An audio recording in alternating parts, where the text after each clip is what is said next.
Boa noite. Senador Aécio Neves do PSDB se torna réu no Supremo por corrupção e obstrução de justiça. Tucano diz que provará absoluta legalidade e correção de seus atos. Comissão de Direitos Humanos do Senado vai a Curitiba inspecionar as condições onde está preso o ex-presidente Lula. E o PT registra ocorrências sobre documentos do petista roubados do carro de um assessor. Datafolha revela que, para a maioria dos brasileiros, a prisão após condenação em segunda instância é justa. Pesquisa mostra que 70% dos brasileiros reprovam o governo do presidente Michel Temer. Ex-governador do Rio, Sérgio Cabral, do MDB, é alvo da 23ª denúncia.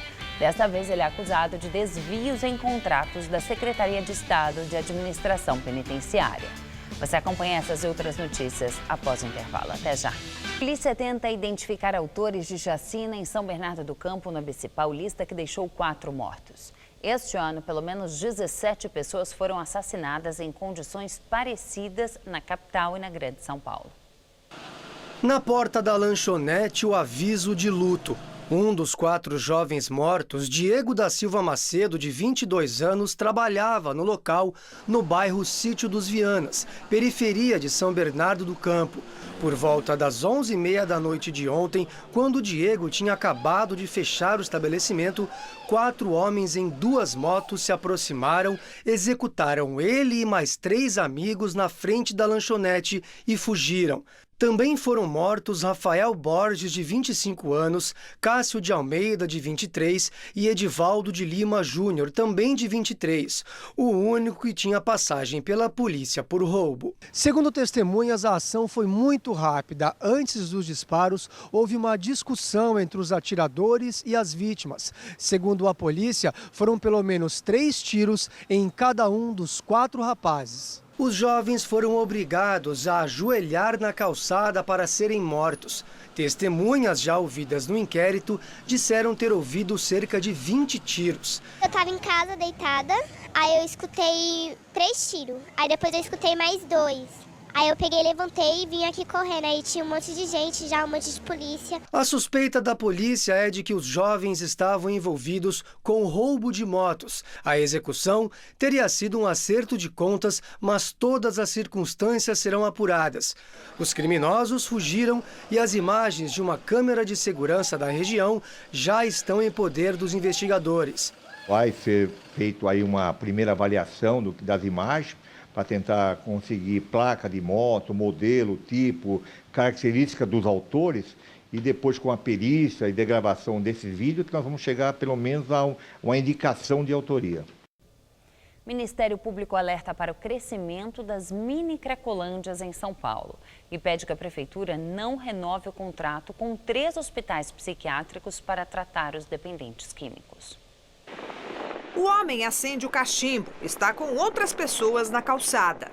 Pedras de crack passam de mão em mão no comércio da droga. A mulher se cobre com um guarda-chuva. Não há preocupação em se esconder. O objetivo é aproveitar melhor a fumaça. O grupo se concentra há anos numa rua da Baixada do Glicério, na região central. Este homem, que prefere não mostrar o rosto, mora num prédio vizinho. A gente não dorme à noite por causa das constantes brigas, eles estão sempre brigando, discutindo entre eles. Quando chove, eles vêm para a porta do prédio se abrigar. É muito ruim, a gente acaba consumindo crack passivamente porque eles fumam do lado da gente. A fumaça entra nos apartamentos, entra nos corredores do prédio. Na região da Avenida Paulista, mais gente se espalha embaixo dos viadutos. Alguns montaram moradia, outros vêm só para consumir drogas. O Ministério Público fez um levantamento e constatou que hoje há concentração de usuários de crack, além de nas regiões da Paulista e Glicério, também em Santa Efigênia, Campos Elíseos, Cidade Tiradentes, Campo Belo, Canindé, Vila Leopoldina, Belém e Saúde. Já na Cracolândia da Luz, a original, quem passa percebe algo diferente, que a multidão de antes parece menos numerosa. Para o Ministério Público, essa impressão é ilusória. Começou quando a Prefeitura contratou 3 hospitais psiquiátricos, onde o dependente químico passa poucos dias internado. Ninguém é levado à força. São cerca de 400 leitos, quase sempre ocupados e com alta rotatividade. Daí a sensação de que tem menos gente aqui.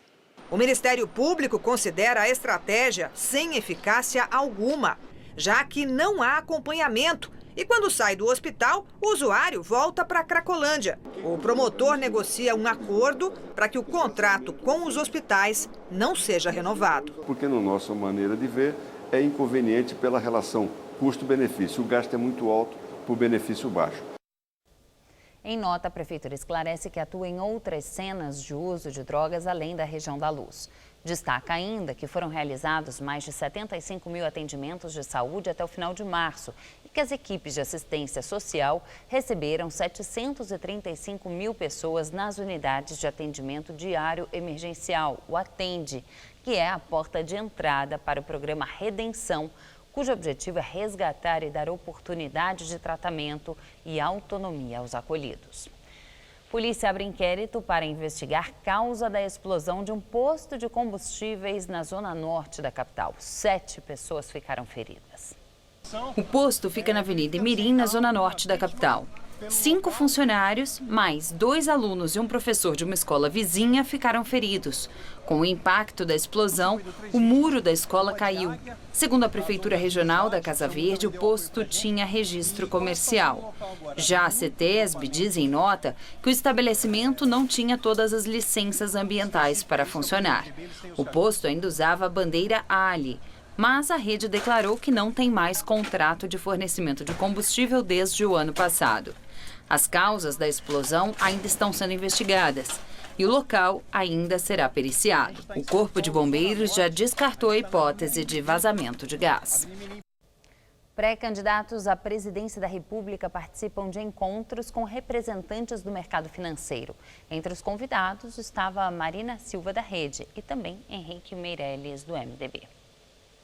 O encontro dos presidenciáveis com investidores não pôde ser gravado, mas depois eles responderam às perguntas dos jornalistas.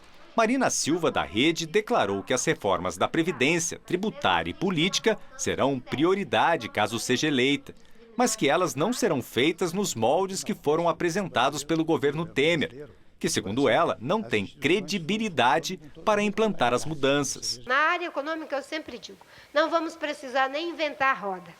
A gente não vai precisar tirar nenhum coelho da cartola. Ele já foi tirado com o Plano Real. A gente precisa tirar o coelho da gaiola, que ele foi engaiolado nos últimos anos e que, por isso, nós voltamos a ter inflação. Questionada se está conversando com o ex-presidente do Supremo, Joaquim Barbosa, do PSB, sobre uma possível aliança, a ex-senadora disse que não, mas que vê como positiva a possibilidade do ex-ministro entrar para a disputa. Eu saldo a decisão dele de entrar para a política, acho que vai dar uma grande contribuição para o debate, respeito a atitude do PSB, que está fazendo o seu debate interno, se terá ou não candidaturas. Quem também participou do debate com os investidores foi o ex-ministro da Fazenda, Henrique Meirelles, que defendeu a sua pré-candidatura à presidência da República. Meirelles disse que não trabalha com a possibilidade de ser vice de Michel Temer e que o maior desafio é tornar o seu nome conhecido entre os eleitores. Existe um nível de desconhecimento muito grande, não só do meu histórico, mas até do que faz o Ministério da Fazenda, por exemplo. As características que hoje a maioria dos eleitores esperam de um presidente são características que muitos eleitores, pelo menos na pesquisa qualitativa, fizemos vários setores do Brasil, regiões e segmentos diferentes de renda da sociedade, mostraram que são características que são atribuídas a mim. O ex-ministro da Fazenda também falou sobre o fim do foro privilegiado e da condenação após segunda instância. Do meu ponto de vista, isso, eu inclusive saindo do Ministério, etc. Isso é uma coisa que para mim não faz a menor diferença, porque inclusive não tem acusação mesmo, tanto faz. 11 parlamentares da Comissão de Direitos Humanos do Senado vão a Curitiba inspecionar as condições onde está o ex-presidente Lula. E o PT disse que documentos do petista foram roubados do carro de um assessor. Entre os senadores que visitaram Lula estão parlamentares investigados na Lava Jato, como os petistas Gleisi Hoffmann, Lindenberg Farias e Paulo Rocha. Lula está preso há 10 dias numa sala especial de 15 metros quadrados, que era usada como alojamento para policiais federais de outras cidades. A sala, que fica no 4º andar, é isolada das outras celas. No local, há uma cama simples, um banheiro adaptado, uma mesa e uma televisão. O pedido da visita foi feito pela senadora Vanessa Graziotin, do PCdoB, com a ideia de inspecionar as condições do ex-presidente e de outros presos no local. Ele disse o seguinte: quando nós perguntamos das condições em que ele estava, ele me disse: olha, Capi, em relação a você, que passou pela tortura, pela prisão da ditadura, eu estou bem. Aqui está tranquilo. A única preocupação nossa, porque há de convir, eu sou um homem de 70 anos, Lula tem 72. E um homem interativo, é um homem que passava os dias conversando, discutindo, trabalhando, e hoje ele está muito isolado. Esse isolamento é uma grande preocupação da comissão. E ao deixar a carceragem da PF, a presidente do PT, Gleisi Hoffmann, disse que o passaporte do ex-presidente Lula foi furtado na noite de ontem em Curitiba.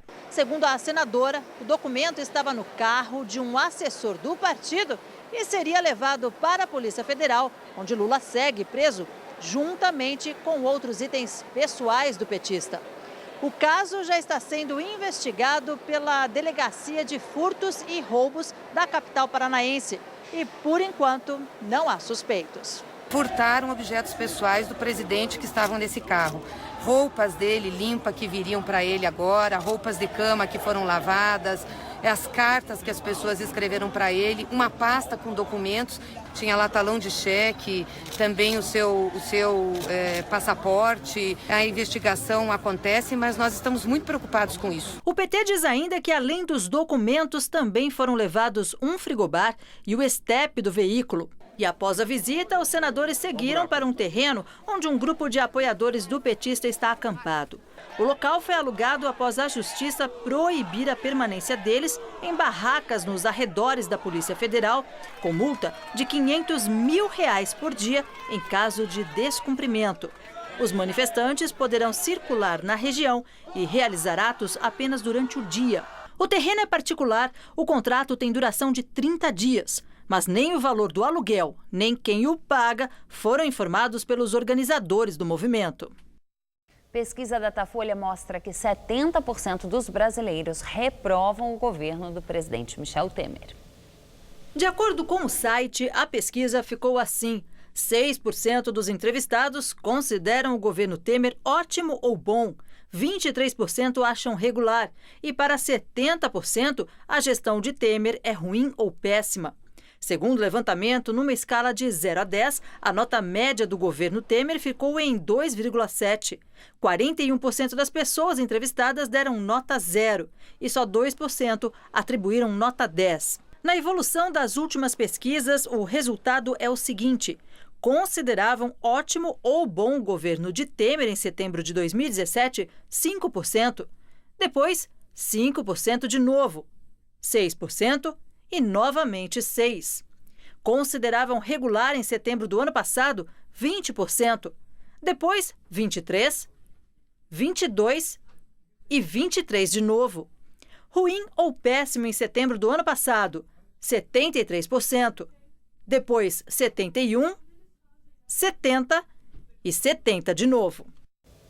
O Datafolha ouviu 4.194 pessoas em 227 municípios entre os dias 11 e 13 de abril. E em outra pesquisa, o Instituto Datafolha mostra que, para a maioria dos brasileiros, a prisão após condenação em segunda instância é justa. Segundo o levantamento, 57% dos entrevistados apoiam a prisão de réus condenados em segunda instância. 36% acreditam que é mais justo que uma pessoa seja presa somente depois que todos os recursos forem esgotados. 6% não souberam responder. A pesquisa também coletou a opinião de entrevistados sobre a corrupção no Brasil após a Operação Lava Jato. 37% disseram que a corrupção vai diminuir, ante 44% em levantamento feito em setembro do ano passado. Para 51%, a corrupção vai continuar na mesma proporção de sempre. Eram 44% na pesquisa anterior. Para 10%, ela vai aumentar. Primeira turma do Supremo Tribunal Federal torna o senador Aécio Neves, do PSDB, réu.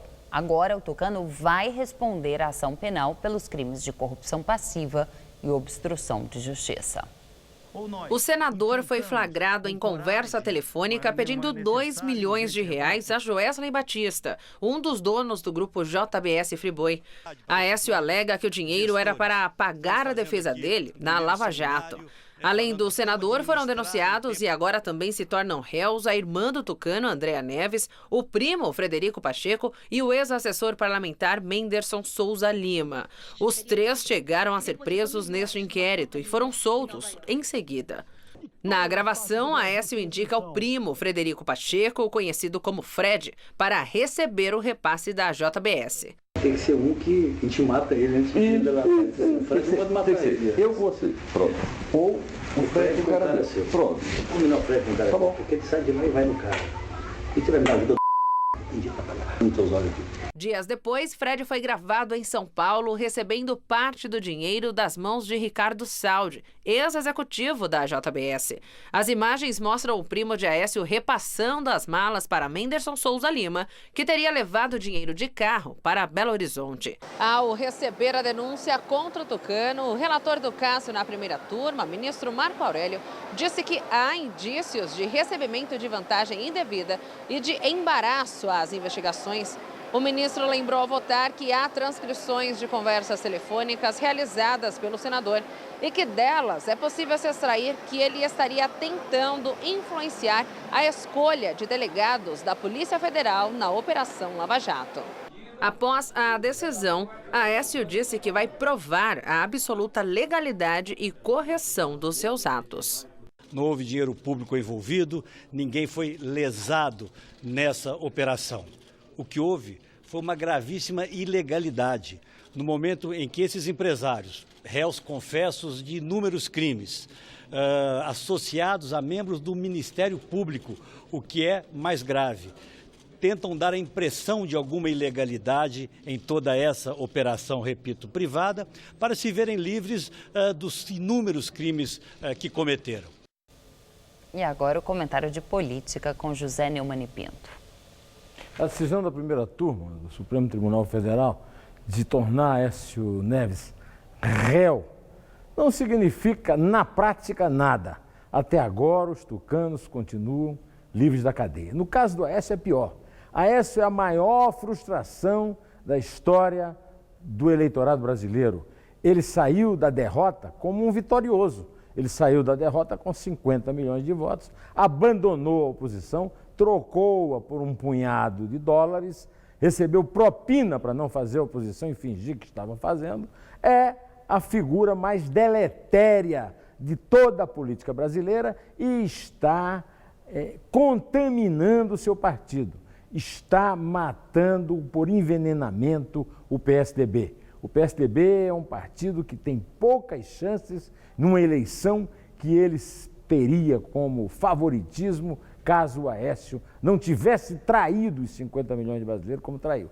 Agora, ficar o Aécio na condição de réu, sem que o partido o expulse, sem que o partido se livre definitivamente dele, como se livra de um câncer para evitar a metástase, é praticamente nada. O sistema eleitoral todo continua como está, as perspectivas da eleição são de uma completa apatia e um isolamento até do eleitor em relação à eleição, e seja o que Deus quiser. Bom, eu volto quinta-feira direto ao assunto. Até. A Procuradora-Geral da República, Raquel Dodge, apresentou ao Supremo Tribunal Federal as alegações finais da ação penal contra o senador Waldir Raupp, do MDB, e defendeu a prisão dele pelos crimes de corrupção e lavagem de dinheiro.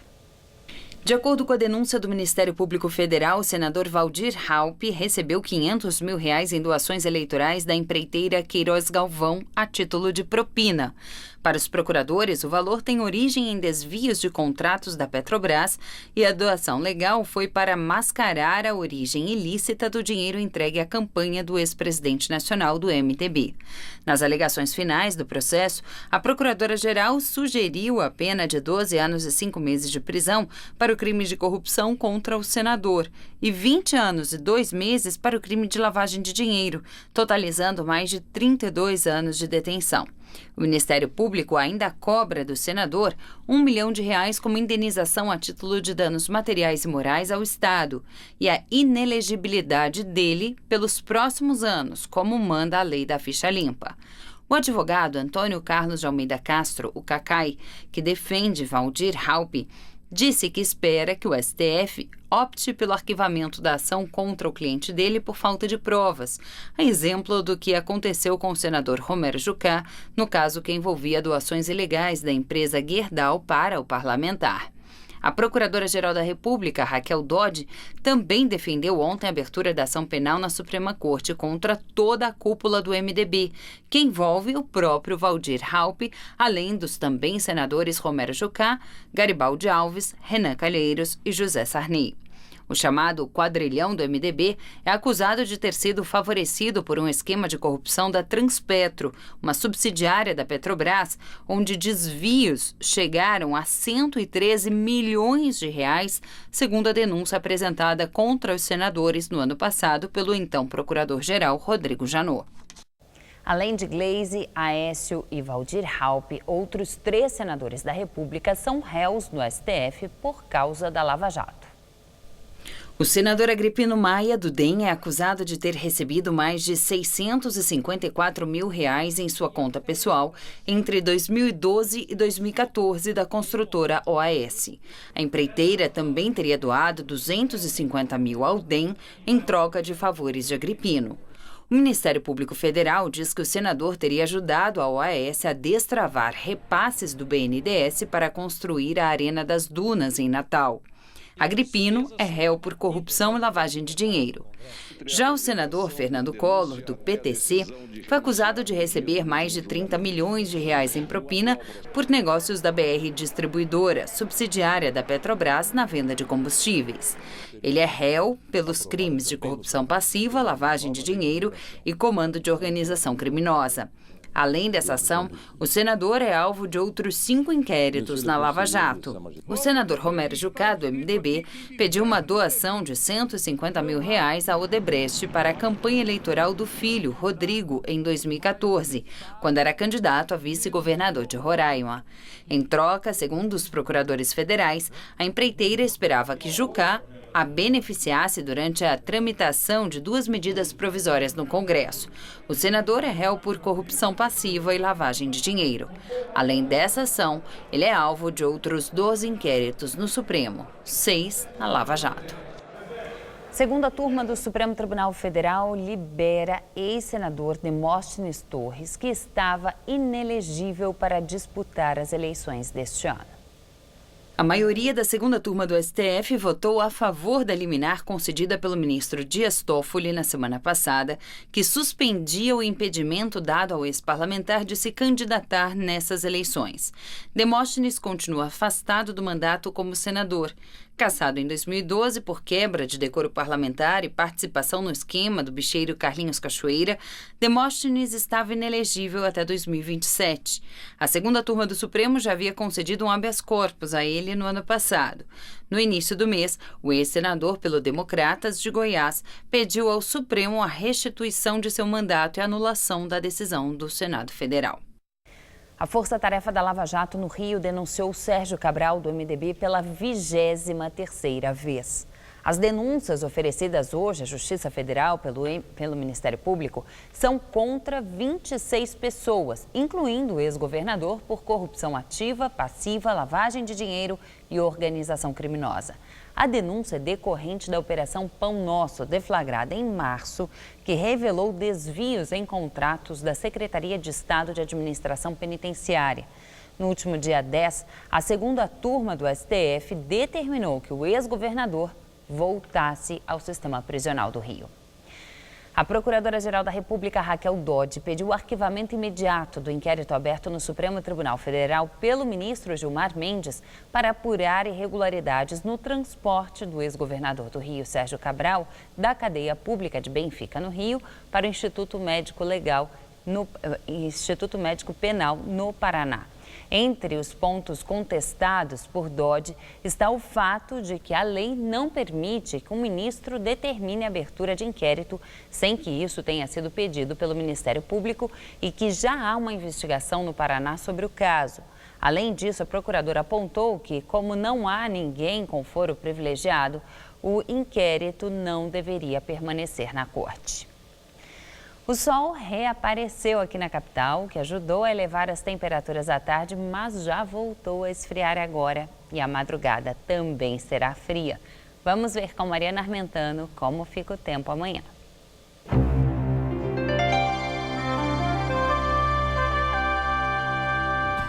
Nos próximos dias, apesar do sol e das temperaturas mais agradáveis à tarde, as madrugadas continuam frias aqui na capital, viu?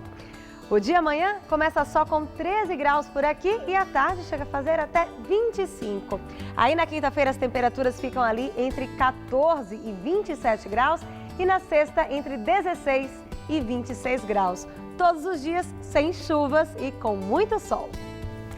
Nós ficamos por aqui. A edição de hoje pode ser vista no site do Jornal da Gazeta. Uma ótima noite para você. Até amanhã.